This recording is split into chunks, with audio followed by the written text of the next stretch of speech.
Om Shanti and very good morning.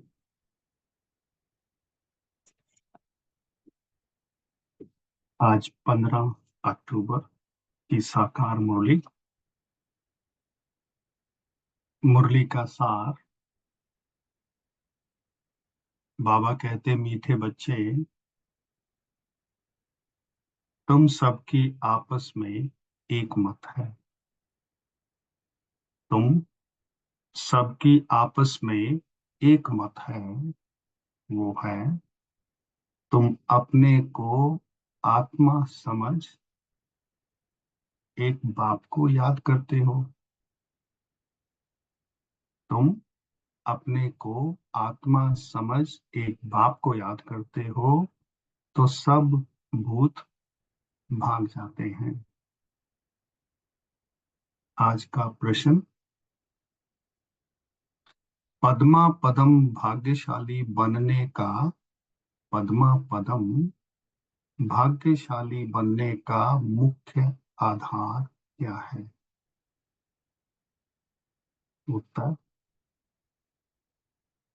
जो बाबा सुनाते हैं उस एक एक बात को, जो बाबा सुनाते हैं उस एक एक बात को धारण करने वाले ही पद्मा पदम भाग्यशाली बनते हैं।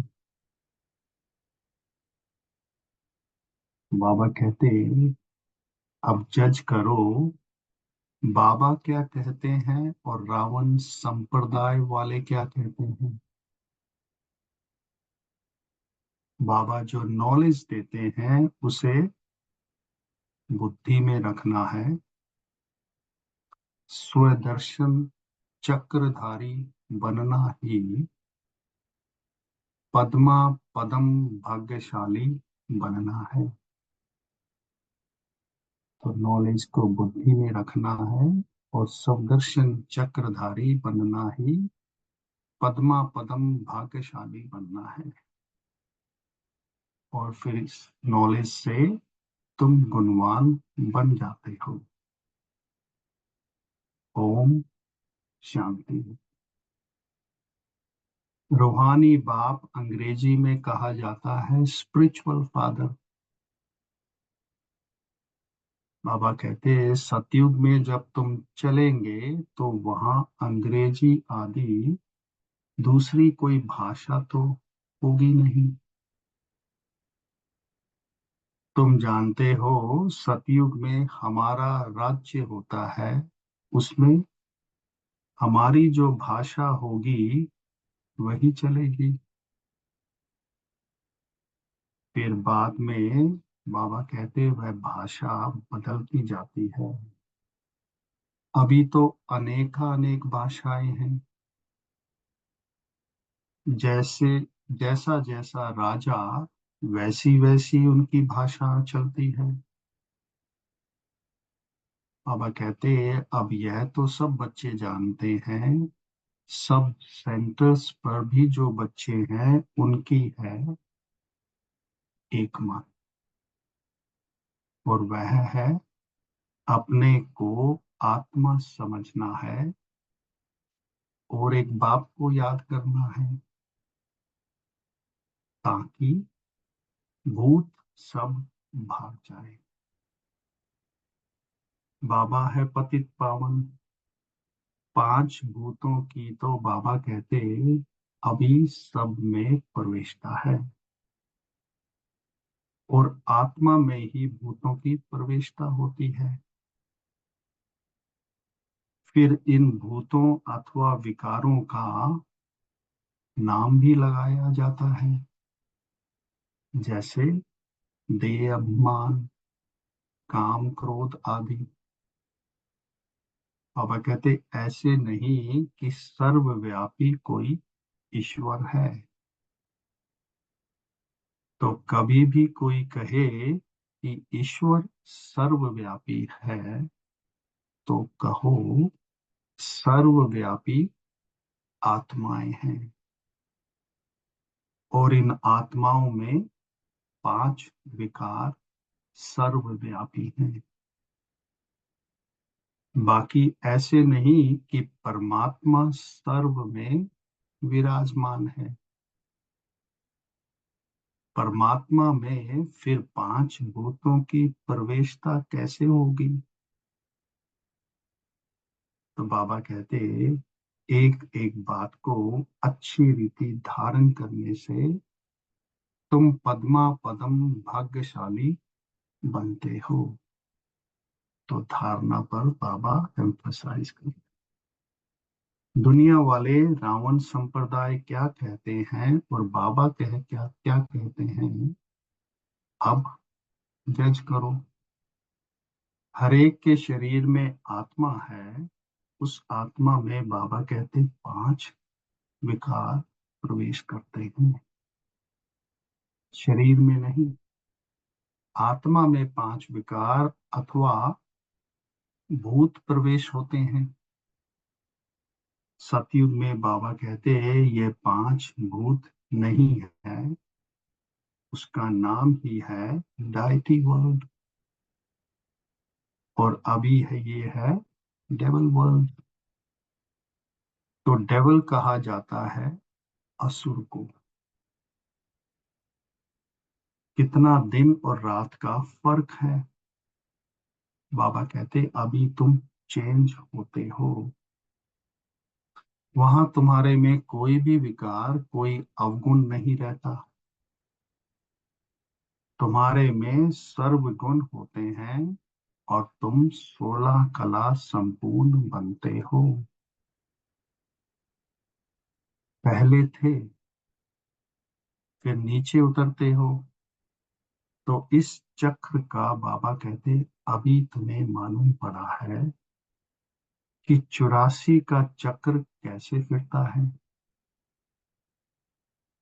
हम आत्मा को स्वयं का अभी दर्शन हुआ है, अर्थात इस चक्र का नॉलेज हुआ है।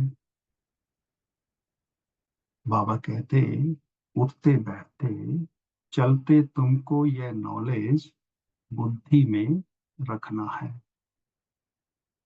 बाप नॉलेज पढ़ाते हैं, यह रूहानी नॉलेज बाबा भारत में ही आकर देते हैं। तो कहते हैं ना हमारा भारत, वास्तव में हिंदुस्तान कहना तो रॉन्ग है।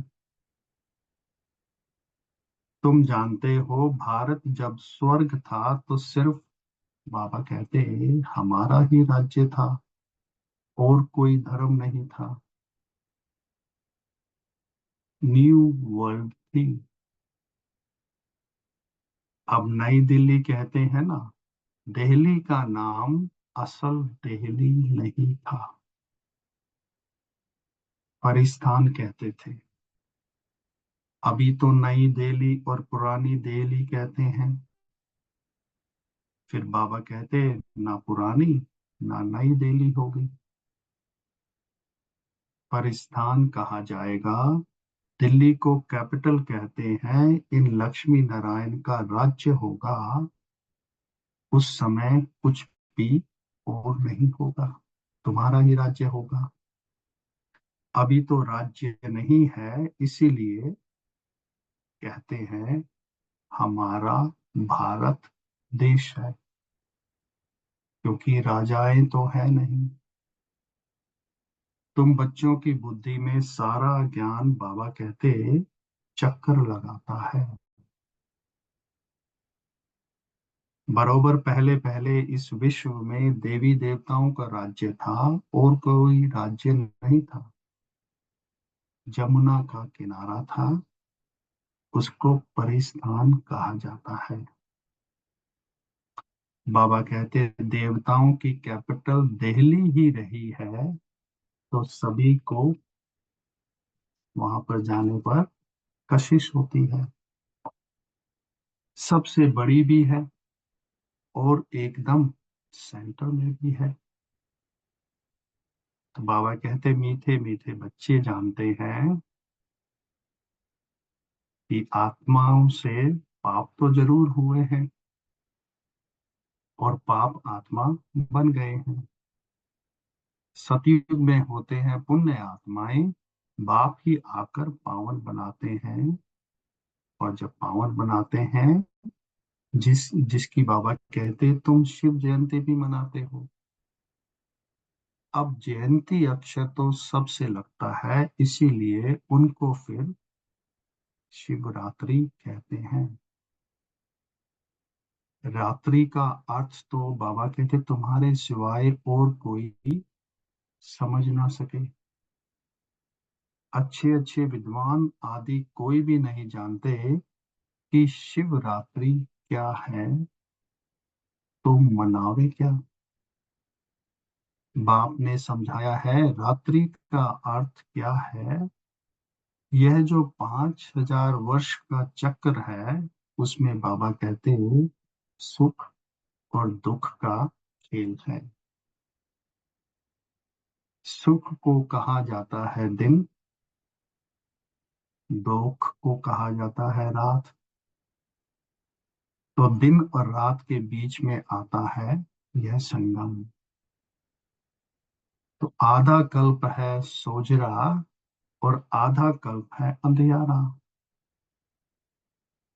भक्ति में तो बहुत टिक टिक चलती है, परंतु यहाँ है 1 सेकंड की बात। तो बाबा कहते तो बिल्कुल इजी है। सहज योग। तुमको पहले जाना है मुक्ति धाम,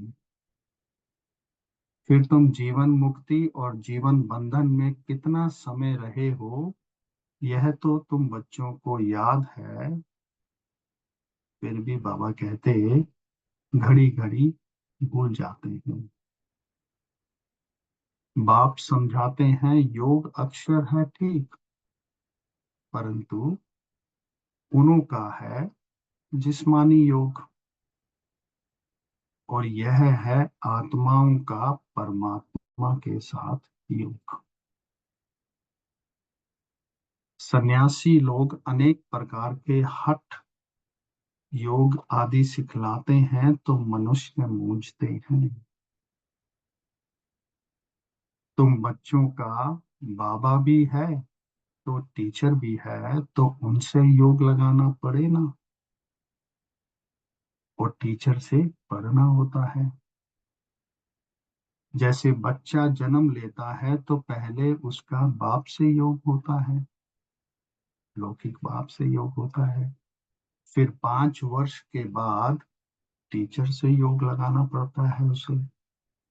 और फिर वानप्रस्थ अवस्था में गुरु से योग लगाना पड़ता है। तो ये 3 मुख्य याद रहते हैं। वहां तो बाबा कहते हैं वर्ल्ड में तो अलग अलग होते हैं, और यहाँ यह एक ही बार बाप आकर बाप भी बनते हैं, टीचर भी बनते हैं। तो वंडर है ना। ऐसे बाप को तो जरूर याद करना चाहिए। जन्म जन्मांतर 3 को अलग अलग याद करते आए हो। सतयुग में भी बाप से बाबा कहते योग होता है, फिर वहाँ टीचर से भी होता है, क्योंकि पढ़ने तो जाते हैं ना। बाकी हाँ, गुरु की वहाँ दरकार नहीं रहती। क्यों? क्योंकि वहाँ सब सदगति में है। तो यह सब बातें याद करने में बाबा कहते क्या तकलीफ है, बिल्कुल सहज है। इसीलिए इसको कहा जाता है सहज योग। परंतु यह है अनकॉमन। बाबा कहते हैं मैं ये टेम्पररी लोन लेता हूँ, सो भी कितना थोड़ा समय लेता हूँ। जैसे 60 वर्ष में वानप्रस्थ अवस्था होती है, तो इसीलिए कहते हैं 60 लगी लाठ। मतलब 60 का होते ही लाठी का सहारा लेना पड़ता है।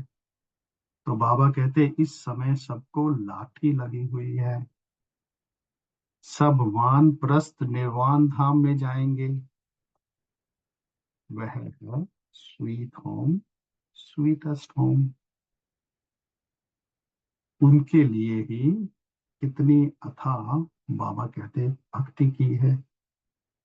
अभी चक्र फिर कर आए हो मनुष्य, तो यह कुछ भी, मनुष्यों को तो यह कुछ भी पता नहीं, ऐसे ही गपोड़ा लगा दिया है।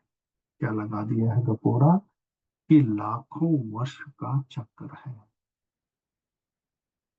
बाबा कहते, अगर लाखों वर्ष की बात हो, फिर आत्मा को रेस्ट मिल ना सके, रेस्ट मिलना ही मुश्किल हो जाए। तुमको रेस्ट मिलती है, उसको कहा जाता है साइलेंस होम, इनकॉर्पोरियल वर्ल्ड। और यह है स्थूल स्वीट होम, और उसको कहेंगे मूल स्वीट होम, परम धाम को। आत्मा बिल्कुल बाबा कहते छोटा रॉकेट है, इससे तीखा भागने वाला, आत्मा से तीखा भागने वाला कोई होता नहीं। यह तो सबसे तीखा है। एक सेकंड में शरीर छूटा और यह भागा। दूसरा से ही शरीर तो तैयार रहता है। बाबा कहते ड्रामा अनुसार पूरे टाइम पर उनको जाना ही है। आत्मा को ये शरीर अपने टाइम पर छोड़ना ही है। तो ड्रामा कितना एक्यूरेट है, इसमें कोई इनएक्यूरेसी है नहीं। यह तुम जानते हो, बाबा भी ड्रामा अनुसार बिल्कुल एक्यूरेट टाइम पर आते हैं। एक सेकंड का भी फर्क नहीं पड़ सकता। तो मालूम कैसे पड़ता है कि इनमें बाप भगवान आए हैं? बाबा कहते जब नॉलेज देते हैं, बच्चों को बैठ समझाते हैं, शिवरात्रि भी मनाते हैं ना। मैं शिव कैसे आता हूँ यह तुमको तो पता नहीं है। शिवरात्रि कृष्ण रात्रि मनाते हैं। बाबा कहते फिर राम की रात्रि नहीं मनाते, क्यों? क्योंकि फर्क पड़ गया ना। राम त्रेता में आते हैं। शिवरात्रि के साथ श्री कृष्ण की भी रात्रि मना लेते हैं, परंतु जानते कुछ भी नहीं, क्योंकि यह है ही आसुरी रावण राज्य। यह समझने की बातें हैं। यह तो है बाबा। बाबा कहते बूढ़े को बाबा कहेंगे, छोटे बच्चे को बाबा थोड़े ही कहेंगे, परंतु कोई कोई लव से भी बच्चे को बाबा कह देते हैं। तो उन्होंने भी श्री कृष्ण को लव से कह दिया बाबा। बाबा तो तब कहा जाता है जब बड़े हों और फिर बच्चे पैदा करते हों। श्री कृष्ण खुद ही प्रिंस हैं, उनको बच्चे कहाँ से आए? बाप कहते ही हैं मैं बुजुर्ग के तन में आता हूँ। शास्त्रों में भी है, परंतु शास्त्रों की सब बातें एक्यूरेट नहीं होती। हाँ, कोई कोई बात ठीक है। ब्रह्मा की आयु माना, प्रजापिता ब्रह्मा की आयु कहेंगे, वह तो जरूर इस समय होगा।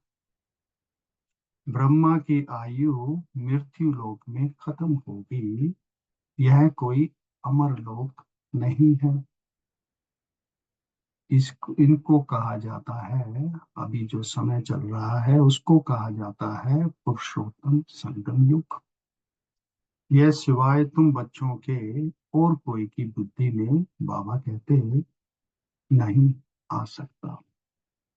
बाप बैठ बताते हैं, क्या बताते हैं कि मीठे मीठे बच्चों, तुम अपने जन्मों को नहीं जानते हो। हम बतलाते हैं कि तुम 84 जन्म लेते हो। कैसे? तो भी तुमको पता पड़ गया है हर एक युग की आयु 1250 वर्ष है, और इसमें इतने इतने जन्म हैं। तो बाबा कहते 84 जन्मों का हिसाब है ना, 84 लाख का तो हिसाब हो ना सके। इसको कहा जाता है 84 का चक्कर। 84 लाख की तो बात ही बाबा कहते याद ना आए। तो यहाँ कितने अपरम अपार दुख हैं, कैसे दुख देने वाले बच्चे पैदा होते रहते हैं। बाबा कहते इसको कहा जाता है घोर नरक। बिल्कुल छीछी दुनिया है। तुम बच्चे जानते हो, अभी हम नई दुनिया में जाने के लिए तैयारी कर रहे हैं। पाप कट जाए तो हम पुण्य आत्मा बन जाएंगे। अभी कोई पाप नहीं, बाबा कहते करना है। एक दो पर काम कटारी चलाना, यह आदि मध्य अंत बाबा कहते दुख देना है। अभी यह रावण राज्य पूरा होता है, अभी है कलयुग का अंत। तो यह महाभारी लड़ाई है अंतिम। फिर कोई लड़ाई आदि होगी ही नहीं। वहां बाबा कहते सतयुग में कोई भी यज्ञ रचे नहीं जाते। जब यज्ञ रचते हैं तो उसमें हवन करते हैं। बाप ने भी यह जो रुद्र यज्ञ रचा है, इसमें बच्चे अपनी पुरानी सामग्री सब स्वाहा कर देते हैं। अब आपने समझाया है, यह है रुद्र ज्ञान यज्ञ। रुद्र शिव को कहा जाता है। रुद्र माला कहते हैं ना।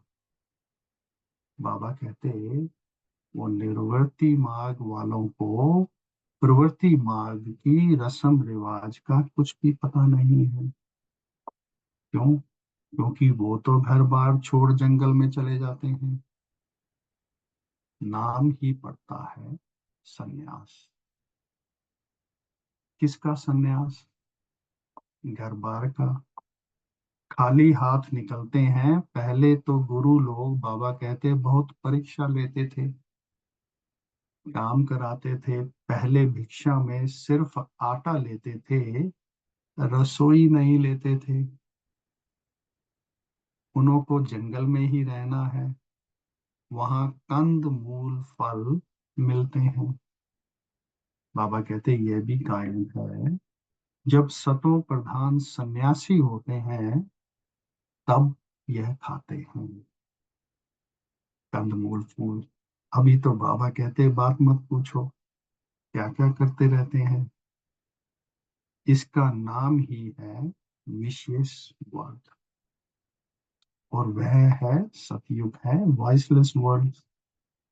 तो अपने को विशेष बाबा कहते हमें समझना चाहिए ना। बाप कहते हैं सतयुग को कहा जाता है शिवालय, वॉइसलेस वर्ल्ड।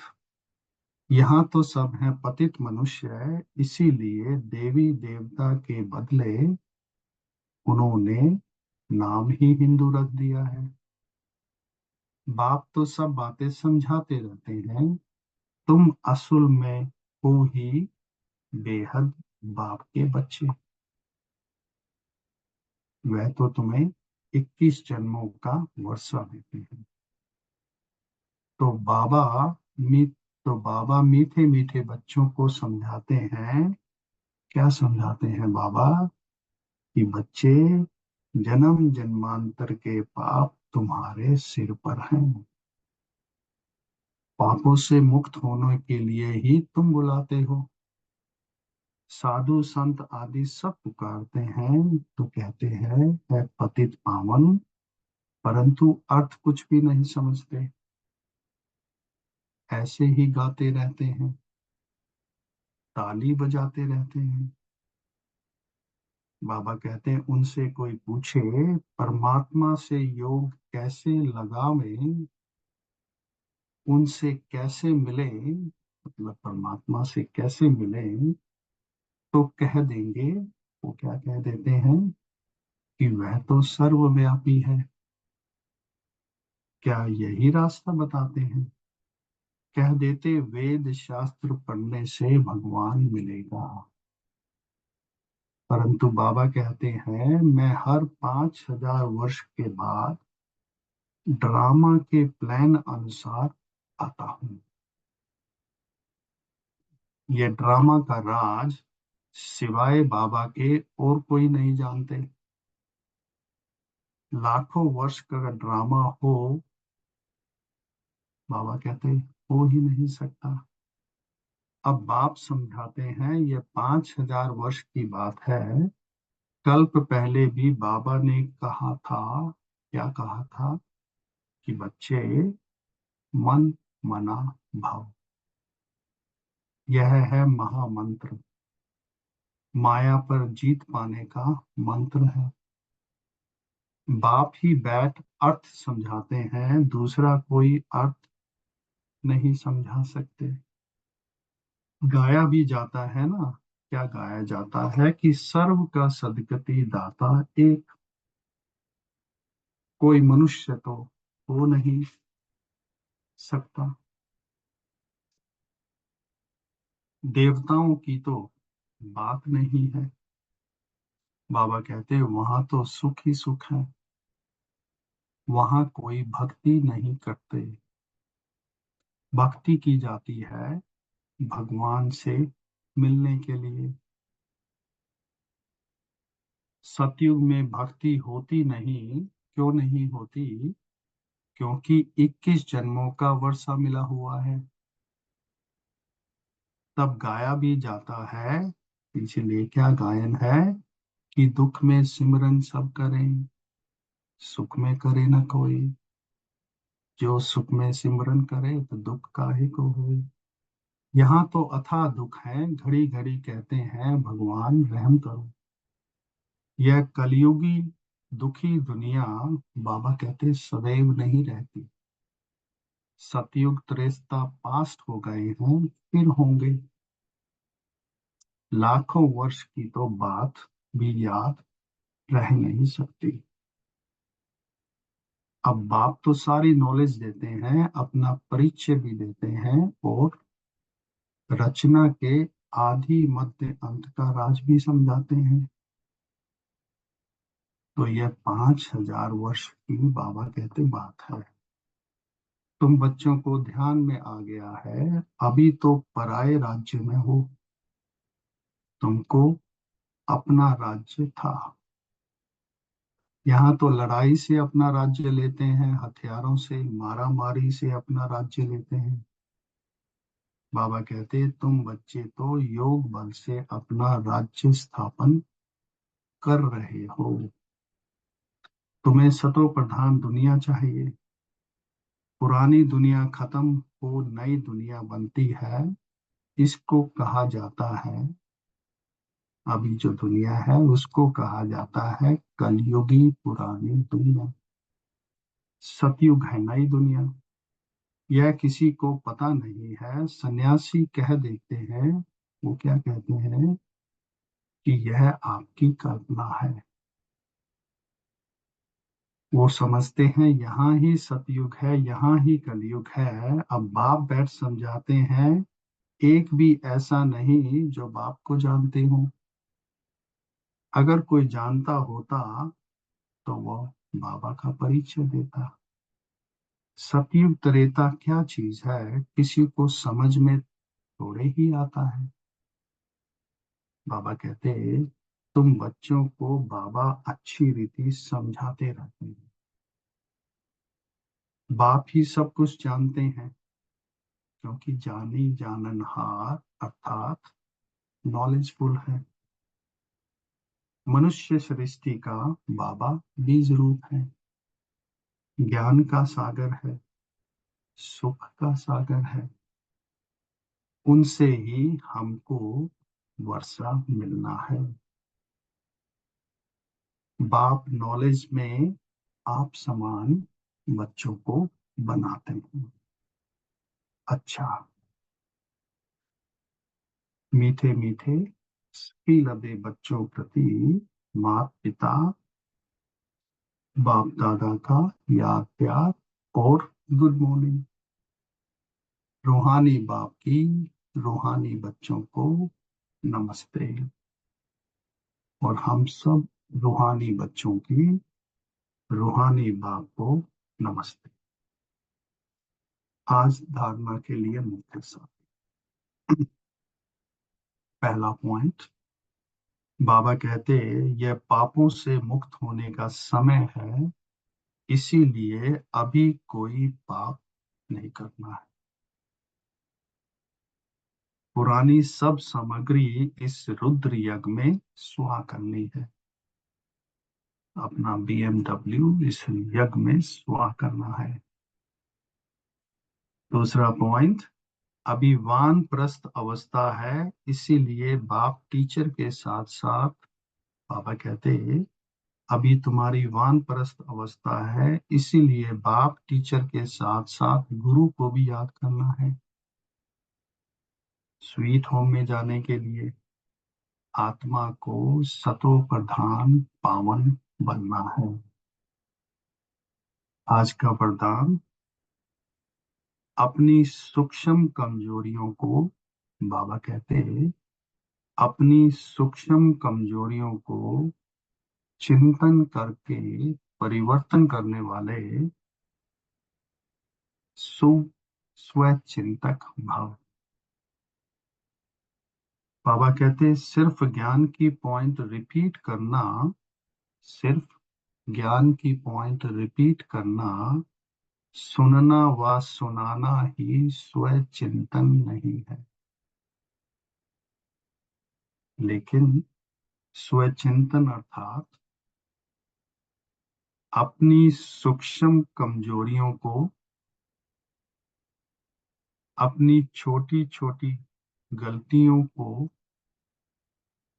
चिंतन करके मिटाना, मतलब परिवर्तन करना, यही है स्व चिंतक बनना। ज्ञान का मनन तो सभी बच्चे, बाबा कहते बहुत अच्छा करते हैं, लेकिन ज्ञान को स्वयं के प्रति यूज कर, तो इस ज्ञान को स्वयं के प्रति यूज कर धारण स्वरूप बनना, बाबा कहते स्वयं को परिवर्तन करना, इसकी ही मार्क्स फाइनल रिजल्ट में मिलती है। तो कितना ज्ञान को मैंने धारण करके उसका स्वरूप बना और स्वयं को परिवर्तन किया, बाबा कहते इसी की लास्ट में फाइनल पॉइंट्स मिले। आज का स्लोगन, हर समय करण करावन हार बाबा याद रहे।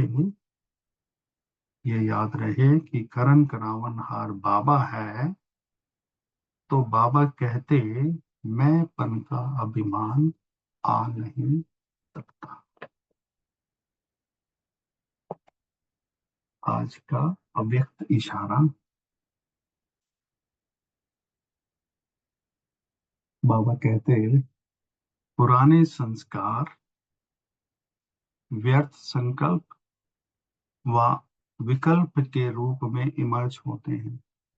तो जो हमारे पुराने संस्कार हैं वो या तो व्यर्थ संकल्प के रूप में या विकल्प के रूप में इमर्ज होते हैं। तब बुद्धि में एक ही शब्द आता है, जब वो इमर्ज हो जाते हैं पुराने संस्कार संकल्प विकल्प, तो बुद्धि में आता है कि यह क्यों हुआ, क्योंकि व्यर्थ संकल्प की क्यों, बाबा कहते शुरू हो जाती है। इस क्यू की समाप्ति के बाद ही संपूर्णता आएगी, और जब संपूर्णता आएगी फिर वह क्यू लगेगी। बाबा कहते जब क्यों शब्द शब्द निकल जाएगा, जब मेरे में से क्यू शब्द निकल जाएगा, तब ड्रामा की भावी पर एक रस सिफेरियन रहेंगे। ओम शांति।